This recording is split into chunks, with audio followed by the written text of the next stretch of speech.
Dear student, स्वागत है आपका दिशा आईएएस एकेडमी में। तो जुड़ते हैं एक नए टॉपिक के साथ।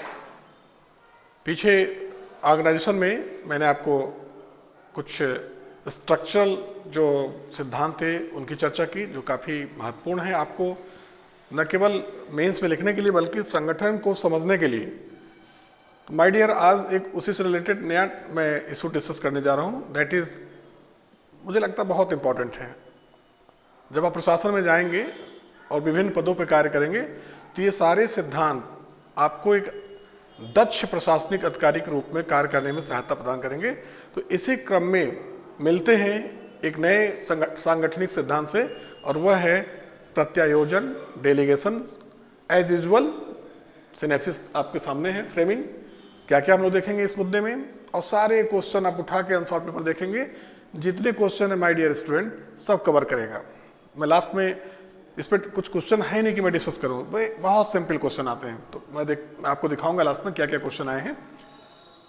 सबसे पहले हम लोग देखेंगे concept and importance of delegation, Hindi माध्यम, प्रत्यायोजन की अवधारणा एवं महत्व। So simple.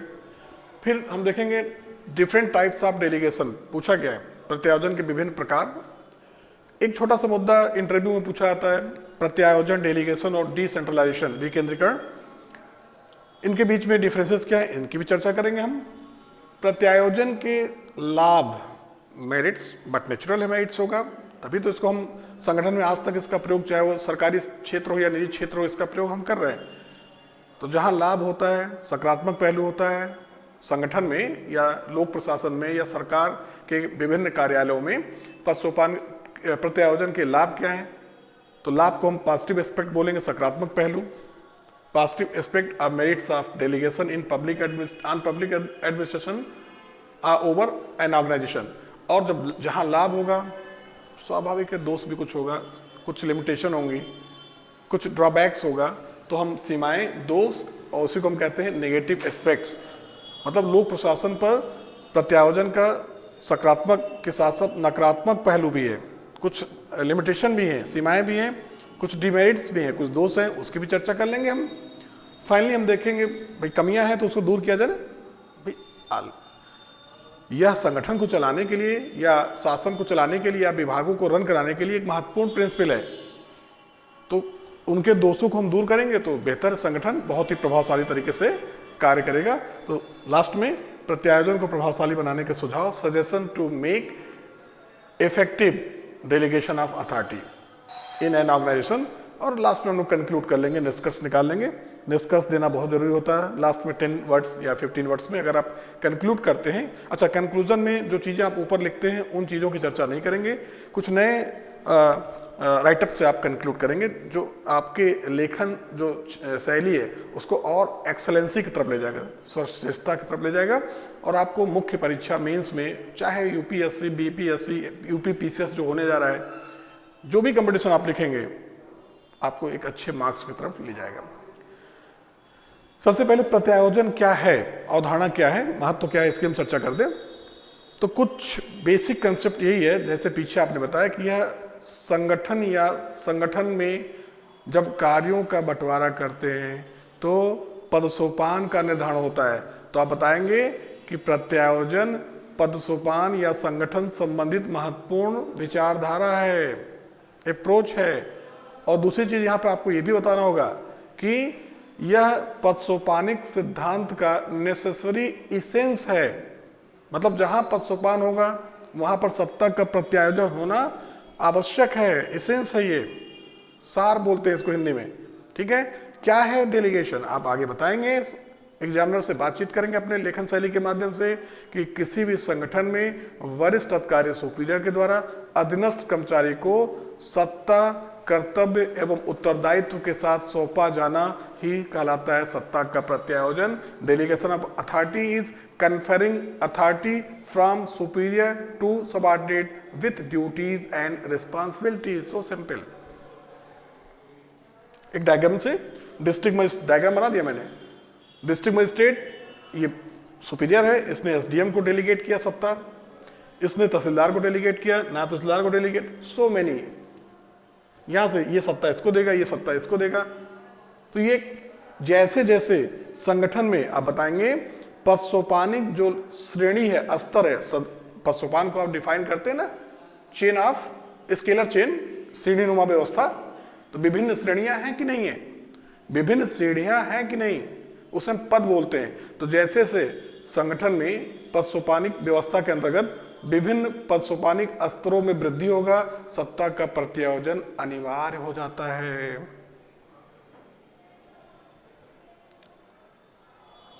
आप परिचित हैं, घबराइए मत, प्रत्यायोजन से आप परिचित हैं। जैसे जब आप चाइल्डहुडनेस में आते हैं, बचपन में, तो हम लोग की बड़ी इच्छा होती थी कि हम भी जाएं मार्केटिंग करें या कुछ निर्णय में पार्टिसिपेट करें। तो हमारे गार्जियन कहते थे, फादर, कि नहीं, अभी आप बड़े हो जाइए, तब आपको हम निर्णय लेने का अधिकार, सत्ता सौंपेंगे। वहां डेलीगेशन भी नहीं हुआ, बड़े हुए, सत्ता, निर्णय लेने का अधिकार मिला। दूसरा, प्रत्यायोजन को हम भारार्पण भी कहते हैं, ट्रांसफर ऑफ वर्कलोड।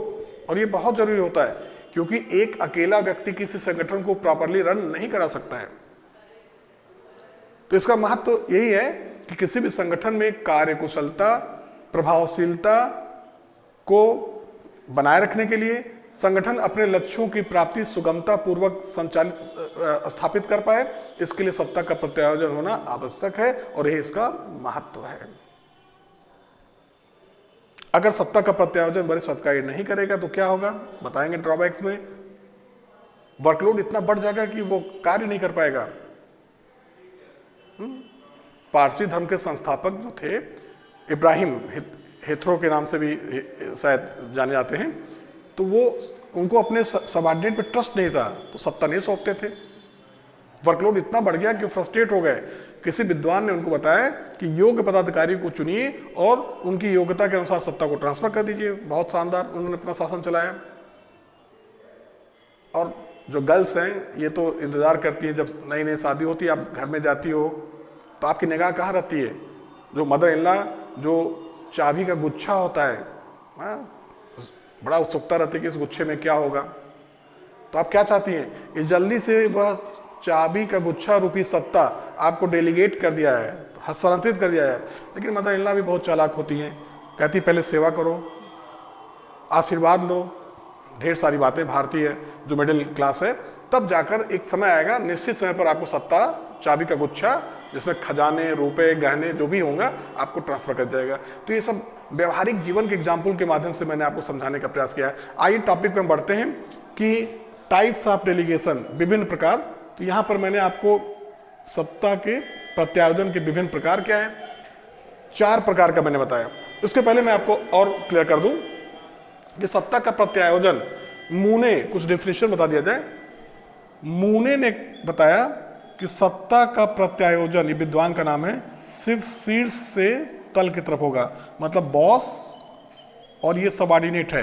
तो मूने का मानना था कि ये जो बॉस हैं, ठीक है, ये बॉस हो गए और ये सबऑर्डिनेट हो गए, ये गुस्से में रहेंगे, ठीक है। तो बॉस सबऑर्डिनेट को जो सत्ता सौंपेगा, मतलब ऊपर से नीचे की तरफ सत्ता का हस्तांतरण ही प्रत्यायोजन के रूप में डिफाइन किया, शीर्ष से निम्न तल की तरफ। टैरी, ये दूसरे विद्वान हैं लोक प्रशासन के, इनका कहना है कि सिर्फ ये मूने की इस विचारधारा से सहमत थे कि शीर्ष से निम्न तल की तरफ सत्ता का हस्तांतरण होता है प्रत्यायोजन, लेकिन उन्होंने कहा सिर्फ शीर्ष से निम्न तल की तरफ ही नहीं, बल्कि निम्न से शीर्ष तल की तरफ और समान स्तर पर भी सत्ता का प्रत्यायोजन होता है। मतलब सिर्फ यही हस्तांतरण नहीं होगा, बल्कि संगठन के प्रत्येक स्तर पर। इस आप एग्जाम्पल समझिए, यहाँ आपने बताया वरिष्ठ अधिकारी आदेश दे रहा है, निर्देश दे रहा है, ये क्या हो गया, वर्टिकल, ठीक है, शीर्ष से निम्न तल की तरफ। इस हमने कहा, यहाँ टैरी भी इससे सहमत है, लेकिन टैरी केवल शीर्ष से निम्न तल की तरफ सत्ता का हस्तांतरण होगा, इससे सहमत नहीं है। टैरी कहते हैं इसका एग्जाम्पल मैंने बताया, वरिष्ठ अधिकारी अधीनस्थ को आदेश निर्देश, नीचे से ऊपर सत्ता का हस्तांतरण। जनता लोकतंत्र में क्या होती है, सर्वोच्च निकाय इकाई। आम चुनाव में अभी आप उत्तर प्रदेश से चुनाव होगा, ढेर सारे राज्यों में चुनाव होगा, या आप नेशनल लेवल पर पार्लियामेंट को चुनते हैं, तो जनता चुन के भेजती है संसद की सत्ता होती है, या अमेरिका में जनता राष्ट्रपति को चुनती है। तो नीचे से ऊपर, या शेयर मार्केट में अगर आप इंटरेस्ट रखते होंगे तो शेयर होल्डर क्या करता है, निर्णय लेता है, अंतिम निर्णय लेने का अधिकार किसको सौंप देता है? समान स्तर पर एक एसपी दूसरे एसपी को, मतलब समान स्तर के पदाधिकारी, इसे हम कहते हैं पहला डाउनवर्ड्स डेलीगेशन, या वर्टिकल भी कह सकते हैं, अपवर्ड्स कह सकते हैं, और एक क्रॉस कहते हैं।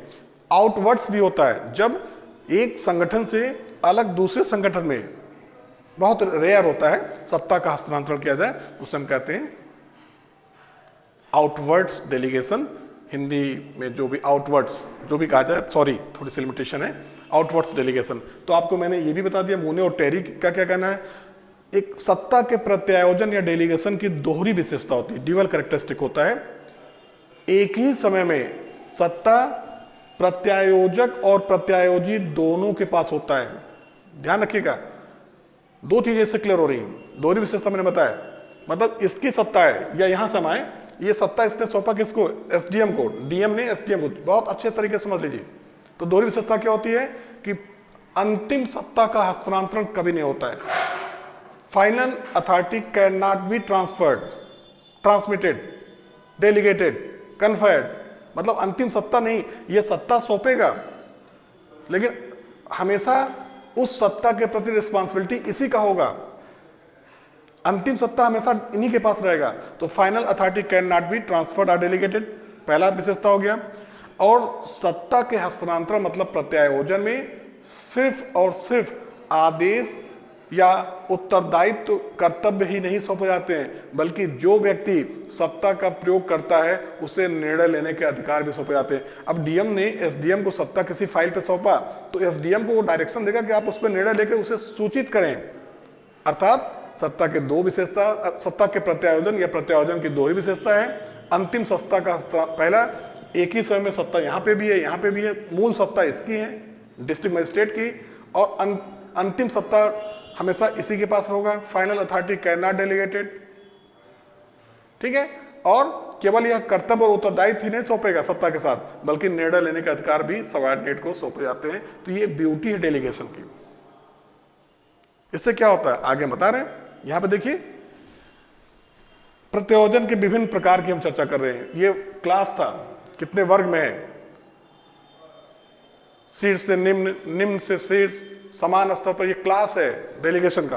अब टाइप्स ऑफ डेलीगेशन देखते हैं, तो 4 प्रकार के टाइप्स ऑफ डेलीगेशन है। English medium, full delegation versus partial delegation, conditional delegation versus unconditional delegation, और formal delegation versus informal, direct versus indirect delegation. Hindi माध्यम पूर्ण प्रत्यायोजन बनाम दिख रहा है ना स्पष्ट। कुछ बच्चों ने फीडबैक में बताया कि आप बहुत छोटा लिखते हैं, दिखाई देता है, इसलिए मैंने बड़ा लिखने का प्रयास किया है। अब आपको दिखाई दे रहा होगा। पूर्ण प्रत्यायोजन बनाम आंशिक, सशर्त बनाम बेशर्त, औपचारिक बनाम अनौपचारिक, प्रत्यक्ष बनाम अप्रत्यक्ष प्रत्यायोजन। पूर्ण प्रत्यायोजन और आंशिक प्रत्यायोजन। पूर्ण प्रत्यायोजन रेयरेस्ट होता है।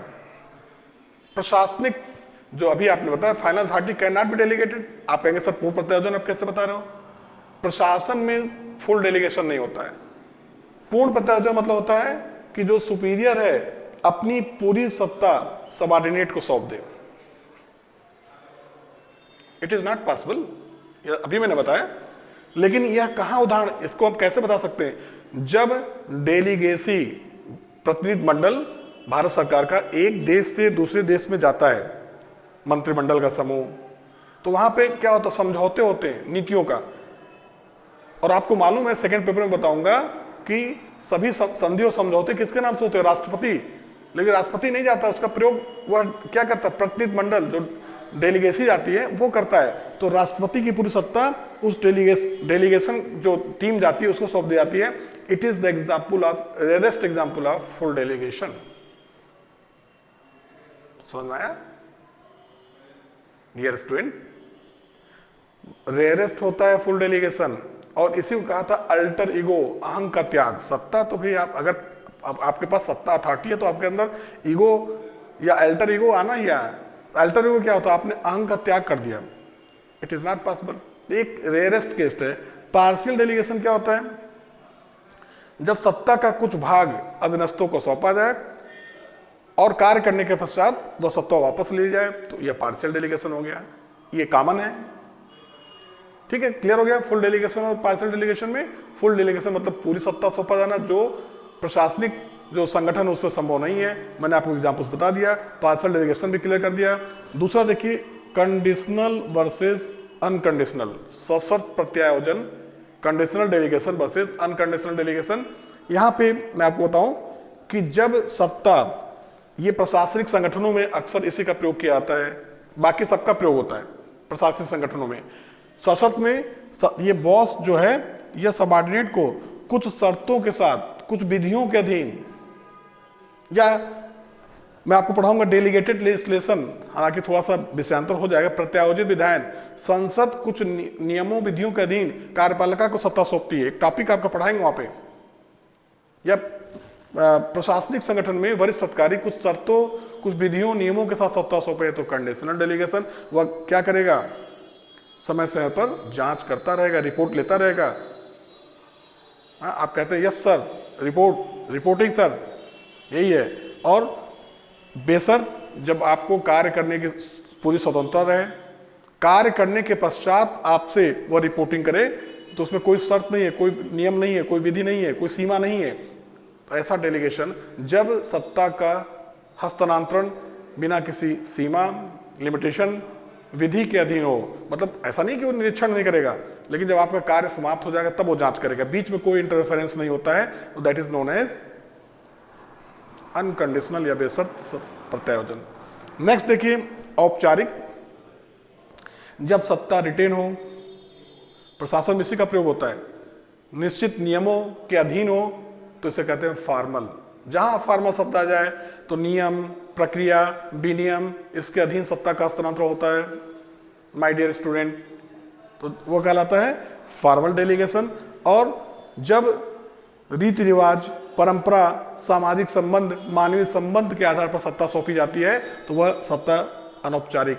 अक्सर देखिए डिस्ट्रिक्ट मजिस्ट्रेट अगर छुट्टी पे जाता है, तो भले ही आईएएस सीडीओ है, लेकिन वो सीडीओ को सत्ता, या जिससे उसका व्यक्तिगत संबंध बहुत अच्छा होगा, जिसपे वो ट्रस्ट करता होगा, सामाजिक संबंध, व्यक्तिगत संबंध, या एक परंपरा बनी होगी, रीति रिवाज, उसी के आधार पर उस पदाधिकारी को सत्ता सौंप, चार्ज देके जाता है, तो ये कहलाता है क्या?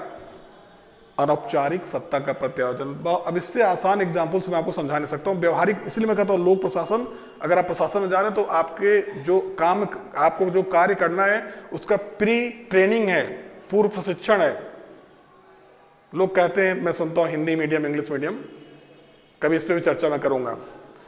यूपीएससी में रिजल्ट कम है तो उसका रीजन ये नहीं है, इसका रीजन क्या है, एक पूरा मैं इस पर आपको लेक्चर दूंगा।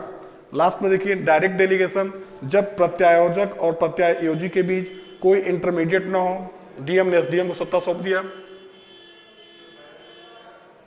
या जनता ने, हालांकि ऊपर से नीचे, नीचे से ऊपर की बात नहीं हो रही, जनता ने राष्ट्रपति को सत्ता सौंप दिया, प्रत्यक्ष प्रत्यायोजन।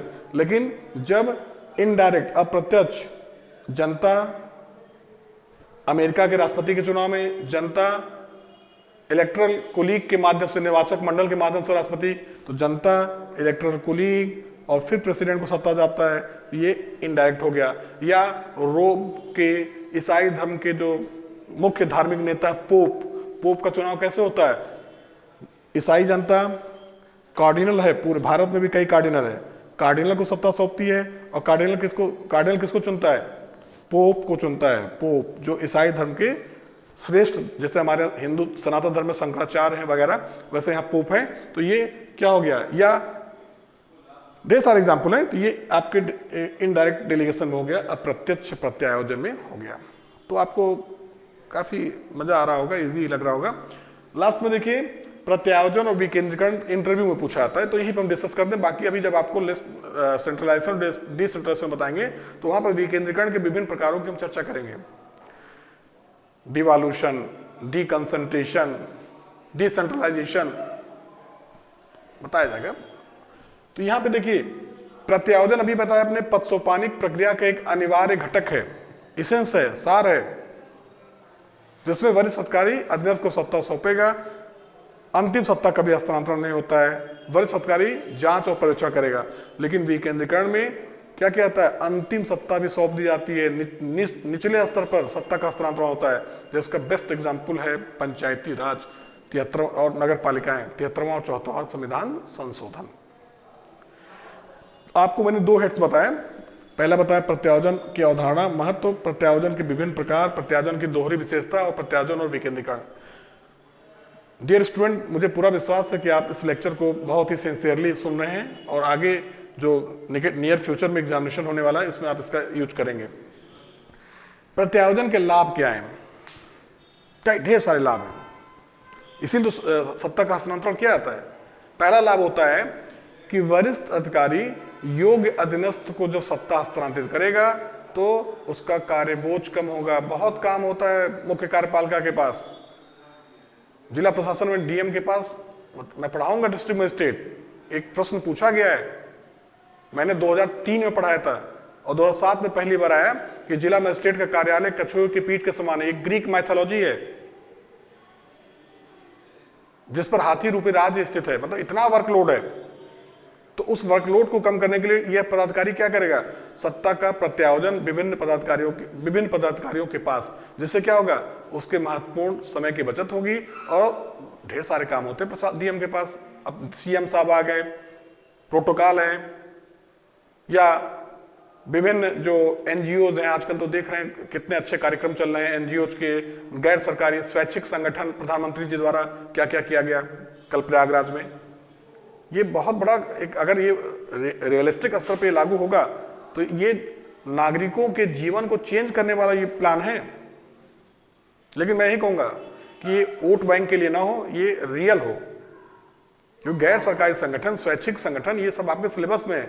अगर ये सशक्त और महिला सशक्त, ये सारे कार्यक्रम महिलाओं के सशक्तिकरण के लिए, देश की जो आधी आबादी है अगर सशक्त हो जाएगी तो उस देश का विकास कोई नहीं रोक सकता कि एक अच्छा फ्यूचर हो। विषयांतर न होते हुए मैं आपको बता दूं, पहला लाभ क्या हो गया, वरिष्ठ अधिकारी के समय की बचत होती है, कार्यबोझ वर्कलोड कम होता है, वह अन्य महत्वपूर्ण कार्यों को अपना ध्यान लगाता है। बाकी आपको कुछ नहीं करना है, जितने आपने पीछे पढ़ा है। सत्ता का प्रत्यायोजन क्या करता है संगठन में, पद सोपानिक जो श्रृंखला है, आदेश की श्रृंखलाओं के द्वारा जुड़े होते हैं। वरिष्ठ अधिकारी वही आदेश की एकता, वरिष्ठ अधिकारी आदेश पर सत्ता का प्रयोग करेगा, कौन किससे आदेश ग्रहण करेगा, कौन किसके प्रति उत्तरदायी होगा। नेक्स्ट, यह संचार का एक बहुत ही प्रभावशाली माध्यम है। भाई वरिष्ठ अधिकारी अगर सत्ता सौंप रहा है तो आदेश तो दे रहा है, और आदेश कैसे देगा, या तो लिखित संचार करेगा या मौखिक संचार करेगा। तो प्रत्यायोजन के थ्रू संचार के शीर्ष स्पष्ट होते हैं। प्रत्यायोजन सत्ता का ही हस्तांतरण है और सत्ता के माध्यम से ही वरिष्ठ अधिकारी अधीनस्थों पर क्या करेगा, नियंत्रण, तो वही समन्वय है, समन्वय की स्थापना करेगा। प्रत्यायोजन के अभी आपने पढ़ा कि वरिष्ठ अधिकारी पर्यवेक्षण का भी कार्य करता है, तो आप बताएंगे कि प्रत्यायोजन के द्वारा वरिष्ठ अधिकारी सत्ता के माध्यम से अधीनस्थों के कार्यों का पर्यवेक्षण करता है। तो आपने जितने आपके जो आगे टॉपिक्स वो बता दिया कि यह आदेश की एकता भी डिसाइड करेगा, कौन किससे आदेश लेगा, कौन किसके प्रति उत्तरदायी होगा। यह पदसोपानिक चेन आप कमांड की भी बात करता है, यह संचार के शीर्ष के रूप में कार्य करता है, यह कोऑर्डिनेशन स्थापित करता है, यह पर्यवेक्षण का भी एक अच्छा माध्यम है। और जब आप इसको सत्ता दे रहे हो, ये सत्ता वास्तव में किसकी है, डीएम, ये प्रमोट होकर बनेगा डीएम, तो इससे क्या होता है, अधीनस्थ को भविष्य के कार्यों के लिए क्या किया जाता है, सत्ता सौंपा जाता है। अच्छा कार्य करेगा तो उसके अंदर उच्च मनोबल का विकास होगा। जब आपको कहेगा बहुत अच्छा किया आपने, बकअप, तो ये आपके मनोबल को बढ़ाएगा। तो प्रत्यायोजन अधीनस्थों के अंदर उत्तरदायित्व ग्रहण करने की क्षमता, उच्च मनोबल का विकास करता है और भविष्य कार्यों के लिए वह अधीनस्थों को ट्रेनिंग भी देता है, प्रशिक्षित।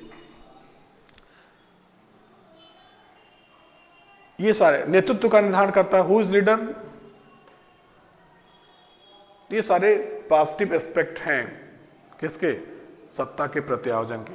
लेकिन मैंने बताया जहां गुण होते हैं वहां कुछ सीमाएं, दोष भी होती हैं। तो सत्ता के प्रत्यायोजन की अगर हम लिमिटेशन की बात करें माय डियर, तो 2 प्रकार से हम देखेंगे। प्रत्यायोजन होता कहां पे, संगठन में और किसके बीच, संगठन में कार्य करने वाले जो कार्मिक है या मानव है। तो 2 प्रकार से प्रत्यायोजन में बाधाएं उत्पन्न होती हैं, उन्हीं बाधाओं को हमें आगे चल के दूर करना है। पहला, संगठनात्मक सीमा या बाधा, ऑर्गेनाइजेशनल लिमिटेशन और दूसरा पर्सनल या पर्सनल और ह्यूमन लिमिटेशन, कार्मिक या मानवीय बाधा। संगठनात्मक बाधा में क्या होता है? सत्ता का प्रत्यायोजन यदि प्रॉपर न हो, निश्चित संसदीय विधि, संविधान और राजनीतिक संस्थाओं के द्वारा निर्धारित न किया जाए तो फिर सत्ता का दुरुपयोग होता है। इसलिए पहला क्या बताएंगे कि जो भी सत्ता का प्रत्यायोजन या हस्तांतरण हो नीचे की तरफ, वह संविधान, संसदीय विधि, परंपरा या राजनीतिक संस्था, मतलब यहाँ पे कैबिनेट हो गया, सरकार के द्वारा निर्धारित किया जाए। आपका सबऑर्डिनेट एक बहुत बड़ा बैरियर है। अगर योग्य नहीं है और आपने सत्ता सौंप दिया तो फिर उस सत्ता का मिसयूज होगा। तो इस चीज को ध्यान में रखते हुए सत्ता का आपको हस्तांतरण करना है कि अधीनस्थ आपका जो है वो कितना योग्य है। उसकी योग्यता, एबिलिटी भी एक बहुत बड़ा फैक्टर होता है, एक बाधा उत्पन्न करता है सत्ता के हस्तांतरण में। लेकिन अगर सत्ता संगठन का भौगोलिक आकार बड़ा है, काफी दूर दूर स्थित है, वेल डेवलप्ड कम्युनिकेशन सिस्टम आज तो है ही, देखिए वीडियो कॉन्फ्रेंसिंग वेशी अक्सर होता ही है, मुख्यमंत्री मुख्य सचिव बैठ के पूरे प्रदेश का करते हैं, कोऑर्डिनेशन की व्यवस्था है, तो आप बिना किसी भय के सत्ता का हस्तांतरण करें क्योंकि आपके पास नियंत्रण के विभिन्न साधन मौजूद हैं। तो ये ऑर्गेनाइजेशनल संगठनात्मक सीमाएं थी। जो संगठन में कार्य कर रहा है, डीएम, एसडीएम या जो भी एम्प्लॉय है, कार्मिक है, उसकी भी कुछ समस्याएं होंगी।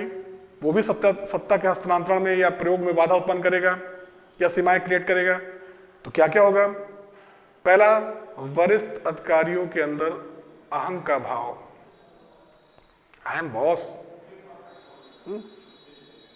वरिष्ठ अधिकारी सत्ता का हस्तांतरण नहीं करना पसंद करते हैं क्योंकि उनका यह मानना है कि वे योग्य हैं। हिब्रो, अब्राहम, मैंने पीछे चर्चा किया, इसी भय से था कि अगर ऐसा नहीं कि वो जानबूझ के, उनको ये डर था कि अगर हम सत्ता सौंप देंगे तो अधीनस्थ सही निर्णय नहीं लेगा तो फिर शासन खराब हो जाएगा। ये वरिष्ठ अधिकारियों के अंदर एक भय भी है, अहंग भी है, जिसके कारण वो प्रॉपर डेलीगेशन नहीं करते हैं, अधीनस्थ को सत्ता नहीं सौंपेंगे तो बट नेचुरल वर्कलोड बढ़ेगा। विभिन्न कर्मचारी संगठन में कार्य करने वाले के बीच भावनात्मक एकता, संगठन तभी सफल हो पाएगा जब अंतर्वैयक्तिक संबंध, जिसे हम कहते हैं इमोशनल यूनिटी, भावनात्मक एकता, इनका अभाव है, इसलिए सत्ता का हस्तांतरण नहीं हो पाता है।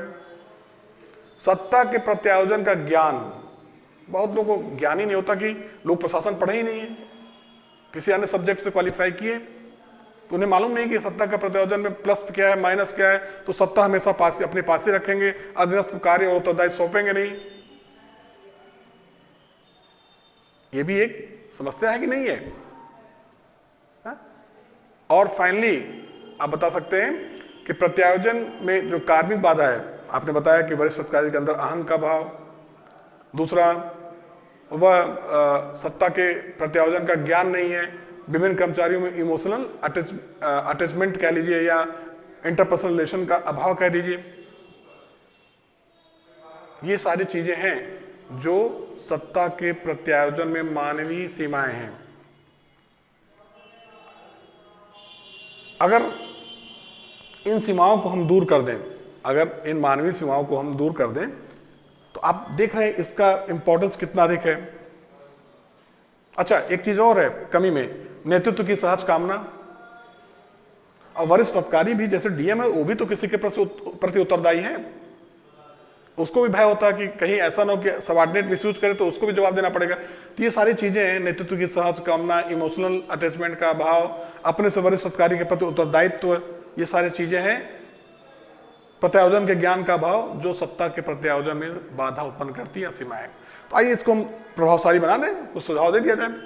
पहला सुझाव आप दीजिए कि सत्ता का हस्तांतरण निश्चित नियमों, प्रक्रियाओं, विधियों और के अनुसार लिखित होना चाहिए। कहीं कहीं पे इनफॉर्मल भी हो, जहां पे ट्रस्ट हो एक दूसरे पे। जहां पे ट्रस्ट नहीं है, जहां पे नए कार्य हैं, तकनीकी प्रकृति कार्य हैं, वहां लिखित हो, वेल डिफाइंड हो, परिभाषित हो कि आपको कहां कहां कितनी सत्ता का प्रयोग करना है। इमरजेंसी की बात नहीं कर रहा हूं मैं, एक रूटीन वर्क की बात मैं कर रहा हूं। दूसरा, सत्ता हमेशा पद को सौंपा जाना चाहिए, व्यक्ति को नहीं।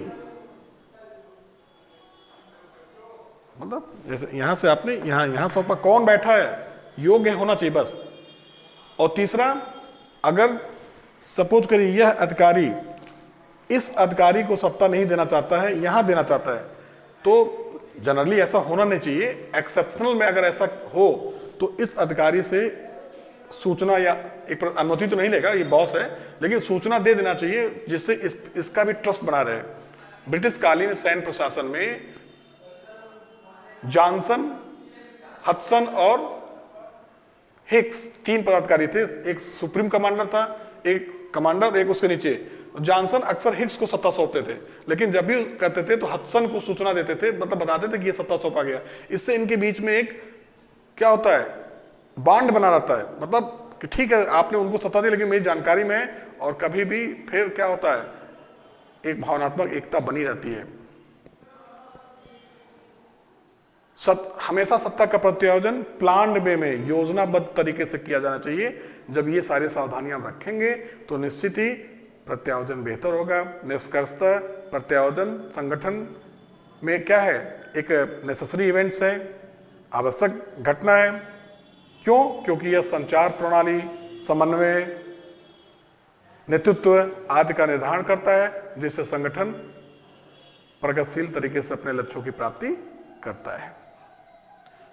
तो प्रिय स्टूडेंट्स, डियर स्टूडेंट्स, प्रिय छात्रों, आपको समझ में आया होगा काफी कुछ चीजें। आप उठाइए आंसर पेपर, आप देखिए स्टेट लेवल के एग्जामिनेशन में या यूपीएससी में जब पहले पूछा गया तो इससे बाहर एक भी प्रश्न नहीं है। प्रत्यायोजन क्या है, प्रकार क्या है, इसके लाभ क्या है, दोष क्या है। लाभ दोष दे तो आपको प्रभावशाली बनाने के सुझाव, अगर टाइम नहीं मिलता तो एक चार्ट्स बना दीजिए, अच्छे मार्क्स मिलेंगे। आप एक बार ये सारे जो मैं आपको सजेशन दे रहा हूं आप करके देखिए प्रैक्टिकली, ठीक है। नेक्स्ट जो टॉपिक मैं लेने जा रहा हूं, इसके बाद आपका होगा कोऑर्डिनेशन, समन्वय और संचार, जो बहुत सभी महत्वपूर्ण है, लेकिन अक्सर देखेंगे जो बच्चे अभी यूपीपीसीएस देने जा रहे हैं, ये सारे क्वेश्चन वहां से खूब पूछे जाते हैं। तो ये दोनों सारे टॉपिक्स हम कवर करेंगे। मुझे पूरा विश्वास है कि आप एंजॉय करते होंगे। कुछ फीडबैक दिया करिए, कुछ फीडबैक भी दिया करिए मुझे। अगर आप सुनते हैं, देखते हैं तो भाई मैसेज भी दिया करिए। कुछ और सुझाव देना चाहे सुझाव भी दीजिए।